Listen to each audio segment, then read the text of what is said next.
Welcome, everybody, to this dose of virtual vitamin Z. My name is Brad, and I'm an education specialist for the Detroit Zoological Society, where we celebrate and save wildlife. Today, we are going to go on an amazing adventure, and we're going to explore insects that live around our own homes. Before we go into this activity, though, I'm going to go over a couple of vocabulary words so you guys know what I'm talking about.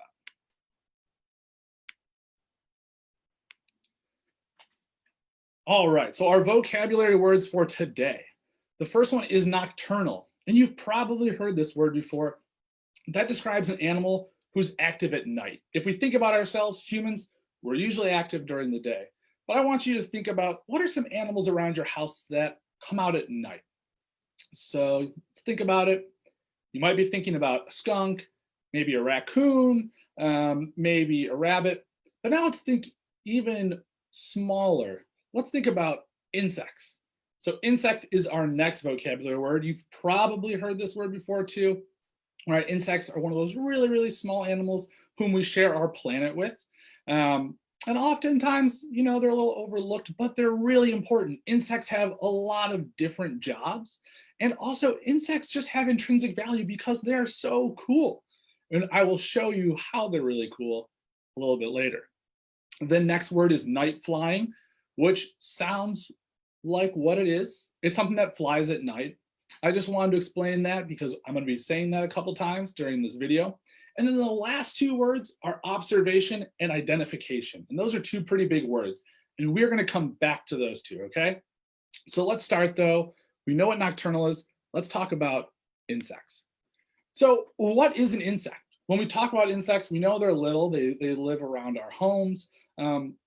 But there's a couple special things about insects. The first thing is they're made of three different parts. They have a head, a thorax, and an abdomen. So when we think of insects, they have three segments. But the other thing that makes all insects similar is how many legs they have. So how many legs does an insect have? All right, all insects have 6 legs. So when we think about insects, they have those three parts of their bodies and they have 6 legs. That is what makes an insect an insect. So today's activity is our night flying insect observation. So we got a couple of our vocabulary words, right? Night flying insect. So these are going to be insects whom fly at night. And observation, that was one of our other vocabulary words that I did not talk about yet. So if we think about observation, it's a way to say you're looking at something, but it's a little bit more than just looking. You're taking in some fine information, the details of something. So for example, we could look at me and say, okay, Brad is wearing a shirt. But if we observe a little bit deeper, I'm wearing a blue shirt. It has a collar, it's got white stripes down the side of it, it has a logo on it.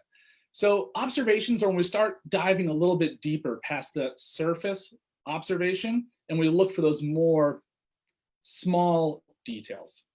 So what we're going to be doing today is looking at some night flying insects, and we're going to be looking at those fine details to see a little bit more about who they are. So the supplies you're going to need today is a bed sheet, a small thin rope, some clothespins, some paper clips. Basically, we need something to be able to hold that sheet up. And then we need a flashlight or anything that can produce some light. So for this activity, what I did was I tied up a thin rope between 2 trees in my yard, and then I draped my sheet over it, and I turned my flashlight on so it lit up that sheet. You can really attach your sheet however you want. You could put it over a fence if you have a fence, maybe put it over some chairs. You can really do anything, but we just kind of want a space where the insects can grab onto something, and we need some light to shine onto it to attract them. Because like I said, our insects, they have important jobs to do. They fly around, but if we can attract them to our space, we'll turn that light on and they will come. So those are the supplies we need. And some of the skills and concepts we're going to be working on today is observation. Talked about that, right? We're going to use those observation skills to take a deeper look at these insects. The next one, which is one of our other vocabulary words, is classifying and identification. So after we observe something, we can take all that information and then we can try to identify who we're looking at. So if I was looking at an insect I could say, okay, what color is it? How many wings does it have? Does it have antennas? Where did I find it? And all that information can help me identify who that individual is. The other skill we're going to do is plan an investigation.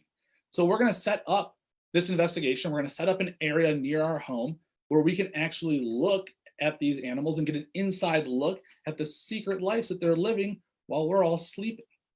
And that last word is reverence. So part of the Detroit Zoological Society's mission is humane education.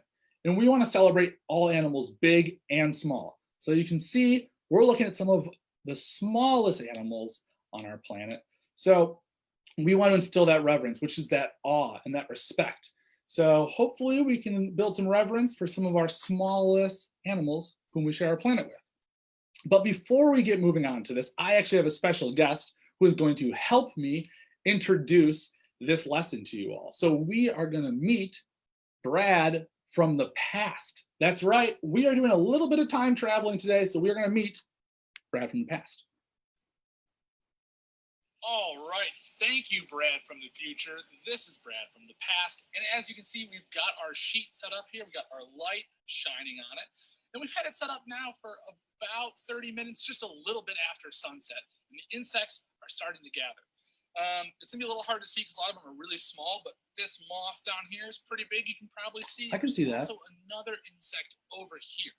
I'm gonna get some photos and some videos and send them back to you so you and the viewers can help us identify them. Perfect. Okay. So Brad from the past set this experiment up, and he is taking some videos and some photos of all the individuals who came to the sheet. Brad from the past, I had a question for you. Do you have any tips for our viewers? All right, that is a great question, Brad from the future. So a couple things to think about when you're out here. First of all, I'd recommend a little bit of bug spray because this light is also going to attract some biting insects like mosquitoes. Another thing you might want to check is the insects come and go at different times of the night. So maybe come back just 30 minutes after sunset, and then maybe come back a couple hours later and see what insects are here. Are they different? Are they the same? That's a really great tip. If I think about animals that live around my home, I think about squirrels come out at different times of the day. Brad from the future, I do not mean to interrupt, but this no worries. Really large insect just flew down here. I'm going to take some pictures, some videos. I'm going to send it to you so we can figure out what kind of insect this is. Perfect. Okay. So did you guys hear Brad's voice? Did you hear Brad from the past? That reverence, that excitement, that awe when he saw this individual. Brad from the past, do you have any parting words for our viewers? All right, explorers, I'm excited to see what kind of insects you all can find in your own backyards. All right. Thank you, Brad from the past. We're back here now. We're done time traveling.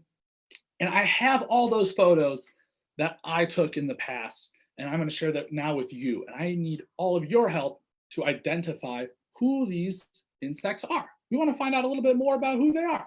So I made this really, really rough insect identification sheet. So we're going to observe, we're going to identify. We're going to look at them really closely and try to figure out who they are. So we can see we have moths, we have spiders, we have June beetles, mosquitoes and midges, and a midge is a fly. We have click, firefly, and soldier beetles, and ants, bees, and wasps. Now, these are just general groups. There are so many different types of insects that sometimes it can be very difficult to figure out exactly who they are, all the way down to the species. But we're going to try our best to kind of find their family or their group. Now, I know some of you might be thinking right now, hold on a second, Brad, one of these doesn't belong with the others. Can you guys take a moment and look? Remember what I said, what makes an insect an insect? They have 3 segments to their body. I'll give you a hint, they have to have a certain number of legs. So we said insects have 6 legs, but someone in here does not. They have 8 legs, and that is our spider or the arachnids. So spiders aren't technically insects, but I still put them on here because you might find some spiders outside when you are looking for some insects. So our spiders are still on there, not technically an insect. So are you guys ready? I'm going to show some of those photos that my past self took, and we are going to share them with you. And I need you guys to help me identify who they are. So we're going to use our observation skills and our classification skills. And like I said, you can just say it out loud if you want. You can type it into the comments, however you want to. Okay, so who is this? If we look at them, we can look at their shape, their antenna. Do you see any antenna on them? Any legs? So go ahead, I'm going to give everyone a second. And also, I only gave 6 groups or families of insects or bugs, because spiders aren't an insect, and it might not be any of the above. So you can also say, I don't know, Brad, I don't think this insect, I don't think they are any of these. So let's look at our insects, observe. Who do you think they are? Now, if you said a moth, I think you are right. That is definitely a moth, right? But who is it exactly? We'd have to find out a little bit more. We'd have to look at these patterns on their wings to figure it out. Maybe how small they are or how large they are to find out a little bit more. But okay, we know that's a moth. Our next insect, who are they? Ooh, okay, Brad from the past didn't get the best photo, but let's try to figure out who they are. So let's look at their body, the shape of them. Does it look like they have wings? Go ahead, I'm gonna give everyone a second. Feel free to say it out loud. You can type it in. Who is this insect? Maybe none of the above? Let's give our best guess. It's a little hard to say. I think it might be in this group of the click firefly and soldier beetles. They're a little bit longer and a little bit more slender, but we might have to dive a little bit deeper to find out exactly who they are. All right, let's see what the next photo we have from my time traveling self. Who is this? Let's look at their legs. Are their legs long or are they short? Do they have antenna? Are they thin or are they fuzzy? I think a lot of you probably know who this is. Go ahead, you can say it out loud. I think this is a mosquito, right? Probably in the group mosquitoes. Oh, okay. So then here is that guy that Brad from the past saw, that you could hear the reverence in my voice, right?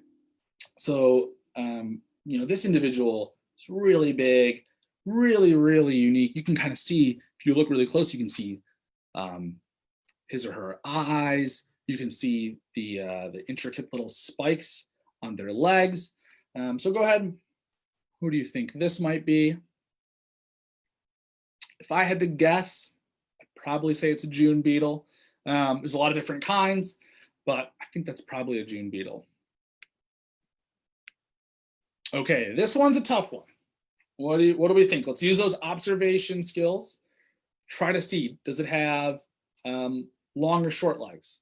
Does it have antennas? Does it have really obvious wings? So again, I'll give you guys a moment. Let's kind of think about this. And remember, it could be none of the above. I only gave 6 options, and I said there's so many different kinds of insects that it might not be any of these. If I had to guess, I think it's a moth. You can kind of see it's got antennas, nice long ones. It looks like it has some wings. Moths, they come in all different shapes and sizes, and when they rest, their wings close in different ways too. So the moth I have here on my identification chart, that's not how all moths are going to look. So we'd have to dive a little bit deeper to find out exactly if this is a moth, and if it is a moth, who they are. All right, this last one might be the hardest. So let's look really, really hard. Maybe we can see it's very small. Does it look like it has wings? Can we count its legs? This is a tough one. And I think I thought of this one for a while, but I don't know if it fits nicely into any of the groups that I gave you. So I would say maybe none of the above. I don't know. I don't think it really is a June beetle. I don't really think it's a moth. But It might be, but I would say probably none of the above. Okay, so those were some of the insects that I had taken photos of in the past. So now you all should go out and get this experience yourself. So you can set up your own observation area. Like I said, you just need a sheet, something to hold it up, a light to shine on it, and then you can see who comes to visit you. One important note to remember is we want to instill that reverence, right? That awe and that appreciation. So what we didn't see is that when I was out there, I didn't touch the insects. I just let them be. I took some photos, took some videos, and then I just turned the light off and let them fly back to do their important jobs that they were already doing before they were attracted to my observation space. So when you do that, like I said, set it up. It's really not that hard. You heard Brad from the past. You could even use a piece of cardboard to set it up on the side of your house. Really, the only thing that's stopping you is your imagination. You can do this in a lot of different ways to find out who is living near your home. Okay, I want to thank everybody for helping me today. Thank you for helping me figure out who I saw last night. I also want to thank the Ford Motor Company Fund for helping support these virtual videos and getting them out to our community. And if you guys want more information, or if you want to see how to set up this experiment yourself, there's more information on our website. So please visit the Detroit Zoo's website for more information, and we will see you soon for the next dose of virtual vitamin C.